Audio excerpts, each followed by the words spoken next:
అధ్యక్ష నమస్కారం. ఇప్పటి వరకు అందరూ విజన్ 2047 అంటే వారి అభిప్రాయం కాకుండా అందరూ గౌరవ ముఖ్యమంత్రి గారి పేరే చెప్పారు.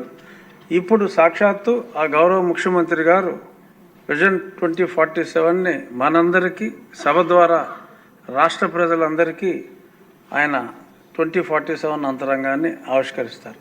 పెద్దలు చంద్రబాబు నాయుడు గారు. అధ్యక్ష,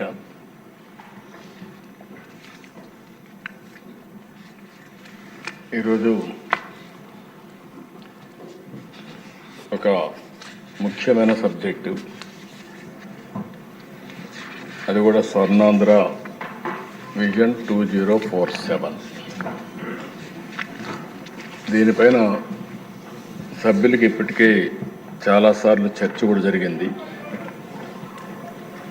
కానీ ఈరోజు మనమందరం కూడా దీన్ని క్లారిటీగా మళ్ళీ అమలు చేయడానికి ఏప్రిల్ 1 నుంచి నూతన సంవత్సరం వస్తుంది.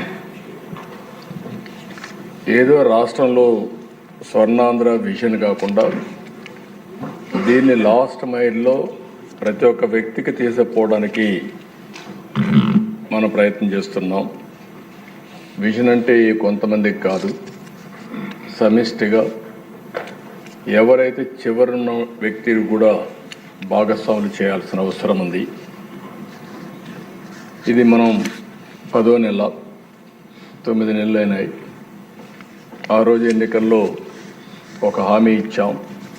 నేను కానీ, జనసేన అధినేత పవన్ కళ్యాణ్ గారు కానీ, అదే మరి నరేంద్ర మోడీ గారు, బీజేపీ ఈరోజు దేశంలో ప్రధానమంత్రి అయిన నరేంద్ర మోడీ గారు కానీ మళ్ళీ రాష్ట్రాన్ని పునర్నిర్మాణం చేస్తామని ఒక హామీ ఇచ్చి ప్రజల్లో కూడా ఒక చైతన్యం తీసుకొచ్చాం.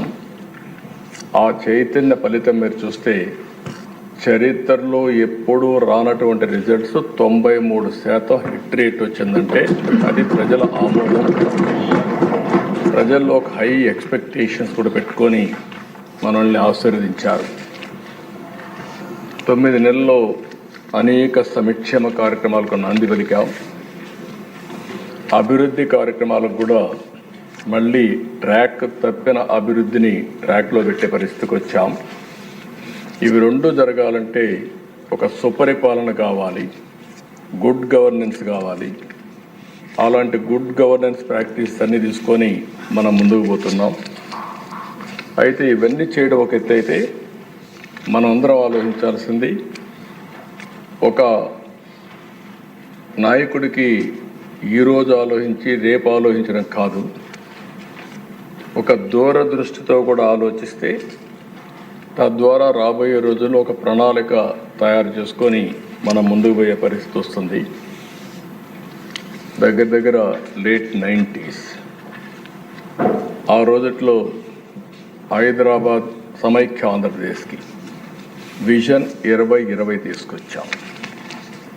ఆ రోజు నేను అసెంబ్లీలో పెట్టినప్పుడు చాలామంది కూడా విమర్శించే పరిస్థితికి వచ్చారు.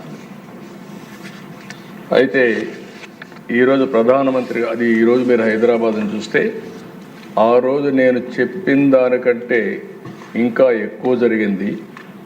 ఈరోజు దేశంలో హైయెస్ట్ పర్ క్యాపిటా ఇన్కమ్ ఉండే రాష్ట్రం ఏదంటే దానికి చిరునామాగా తెలంగాణ ఉండే పరిస్థితి వచ్చిందంటే ఆ రోజు చూపించిన విజన్ అని చెప్పి కూడా నేను మీ ద్వారా ప్రజలందరికీ తెలియజేస్తున్నా.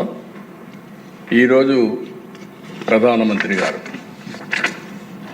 వికసిత్ భారత్ 2047 తీసుకొచ్చారు. 2047కి జీడిపి $30 ట్రిలియన్ కింద పెట్టుకున్నారు. పర్ క్యాపిటా ఇన్కమ్ $18,000 పెట్టుకొని ఒక ప్రణాళిక తయారు చేసి దానికి అనుగుణంగా వారు పనిచేసే పరిస్థితికి వచ్చారు.